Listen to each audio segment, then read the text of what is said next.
right now. No bits. No bits. No bits.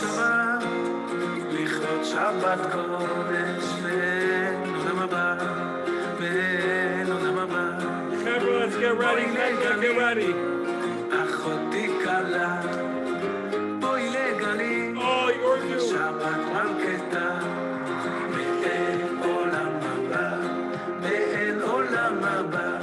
יום שבת, יום מנוחה, כל המתענגים לה, כל המתענגים לה, יזכו, יזכו לערוב שמחה, בין עולם הבא, בין עולם הבא, יום שבת, יום מנוחה, כל המתענגים בה, כל המתענגים בה,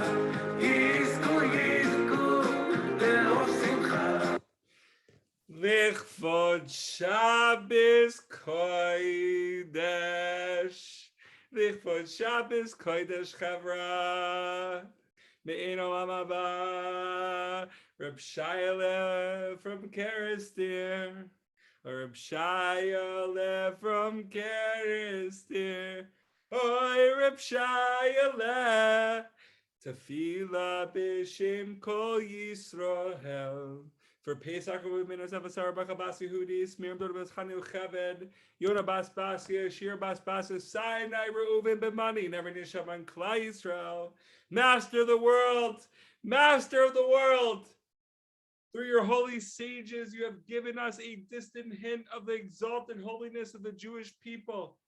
Every single Jew is a crown to the Holy One. Blessed be He, Chavra, it's Shavuos, it's Shabbos. Let's recognize this. Everyone is special.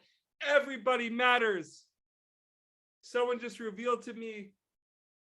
Actually, we're not gonna go off track. Therefore, we want to ask you to help us always try to search for all the good points that are to be found in each Jew, Mendela, and the person sitting next to you, each Jew, and judge everyone favorably.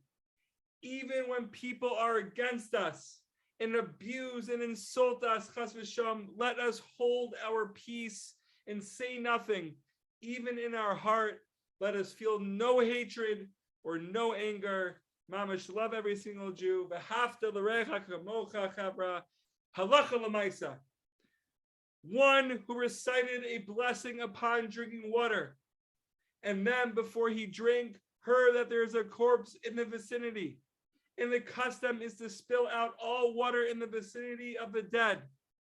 As it's set out below, we could check this out in Siman 194 in the Kitzur Shulchan Aruch.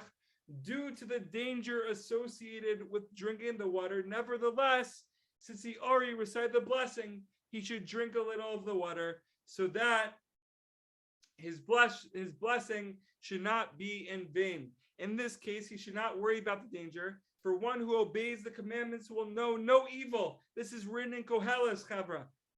See below in 109:9. And after he has drunk a little of the water, he should spill out the rest.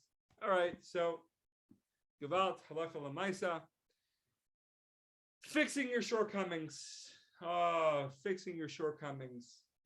2 nights ago, we learned renewal without repetition, transitioning into Olam Haba, being described as good, and Mamash 1 second is greater than everything else combined in the whole world, and more, and way more. And now we're talking about fixing your shortcomings. I hope the computer is working. Seems a little glitchy on the bottom left, a little glitchy all over the place. I am under 10% battery here. It's charging, so there could be like a little lag, a little delay. So Rabbi Nachman says you may think that you are removed from a particular major temptation. Now, Chavra, I don't understand this. I don't understand the Sicha. I need you guys to help us out here. Such as a desire for wealth. Still, you may be much worse off than someone else who is steeped in that desire, because you may be so deeply involved in another desire that it is totally overshadowing and overshadows even the desire for riches. Having a desire that can completely overwhelm another desire surely makes you much worse off. Now, the desire in which you are involved may be less significant than the one you are avoiding, but still you are worse off, since you have fallen so deeply into a worldly desire that you have become oblivious to all others, says Rabbeinu. And he continues, a stubborn infant can literally strike his head against the wall to spite his mother. There are some people who exhibit the same stubbornness and lack of self-control. They give up every pleasure because of some stubborn, overpowering desire. Now let's go weiter. Rabbi Rosenfeld gives us many explanations. And again, I hope you guys have been listening because I really don't understand what's going on here. But Rabbi Rosenfeld poses the question, Mendy and his friend, how much are we willing to give up? How much are we willing to give up? So let's see what Rabbi Rosenfeld has to say.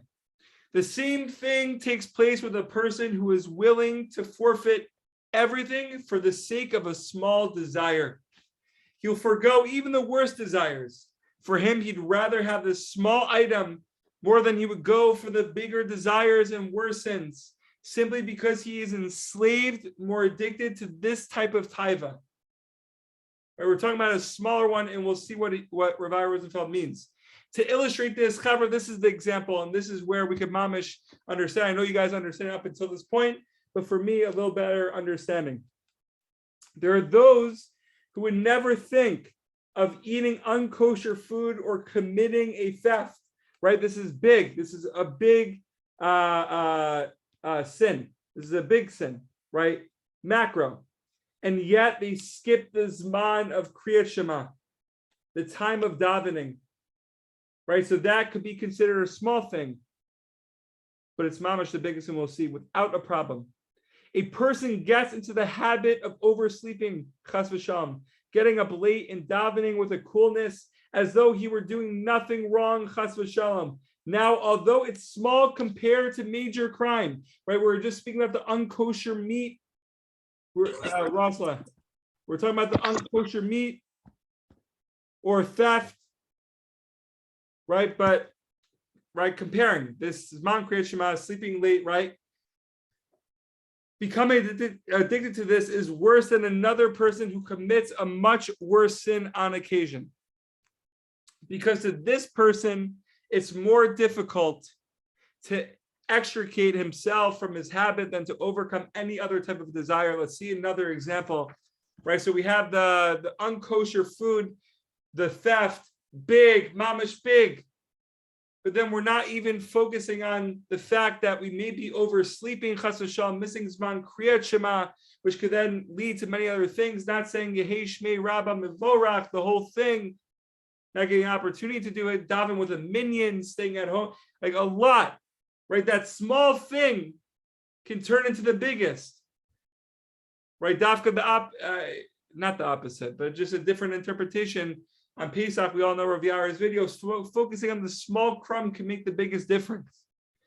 Now, nowadays, right, we find people who bang their heads on the floor by not taking haircuts.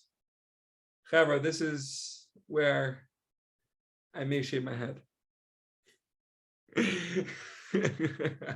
This is where the unofficial soldier comes into play. They allow themselves to be crowned with the shame of long hair, which is definitely against all the laws in the Torah and against the mitzvos that pertain to the head. Right, Chaver, we'll see what this means here. Of course, it does affect the brain by having that long hair. It affects the brain. That is natural. The hair is dinim, according to the Zohar Kadosh. Dinim means harshness, which is against the kedusha, the holiness of a person's mind.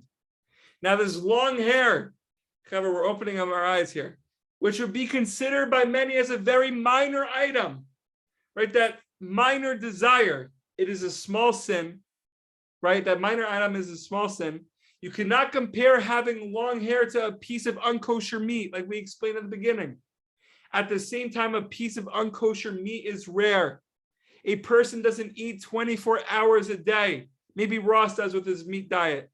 A person goes crowned with this tame, mop, right, the hair, right, because we have that long hair. We're walking around 24/7, right, day and night. For this is, he's willing to sacrifice everything for this long hair, for this mop, to gel the hair a little. There are some people who say they'll give up anything at all, any habit, any desire that they're willing to sacrifice, but not the hair. Right? So that one little desire, that one little sin, obviously, if you compare it to eating a piece of unkosher meat, if we see the Zohar Kadosh, the hair is dinim, right? But we're also walking around with that hair 24/7. The small crumbs, cover the small crumbs. So what Rabbeinu is stressing to all of us, says Rav Rosenfeld, will open it up to the cover now, that it may be considered small, but it is actually very, very significant. A person should be honest with himself, look deeply into yourself, into your own heart, find your shortcomings and work to correct them. A person really is capable of serving Hashem perfectly. The Izrat Hashem Chavra. We should focus on the big fish, but we should also focus on the bait. I was trying to be cute there. But mamish, the small stuff, the small bait that eventually gets the big fish. I was trying to be cute. That makes no sense, but mamish is small crumbs. The small crumbs. Good morning, Rabbi Sayah. Daf 87. Any questions, comments? Please feel free. Pei Zion. Oh, Pei Zion. What? Almost 10th parak. By the way, you just got to go weiter. You got to believe. Rav Eli says it's the easiest Masechet. We got to believe it's the easiest Masechet. Even though, if you ask me, I think one person has. Oh, I'm with you. One person asked me, dude, like, what's it all about? I'm like, I can't tell you. All right. Roslev, Justin, you have anything to add, or Mamash just smiles because that's the highest level? Dude, a smile is the highest level. You're so right. The highest level, if we could all smile. Abba! Kabbalah. There's Shabbos! All right, Abba!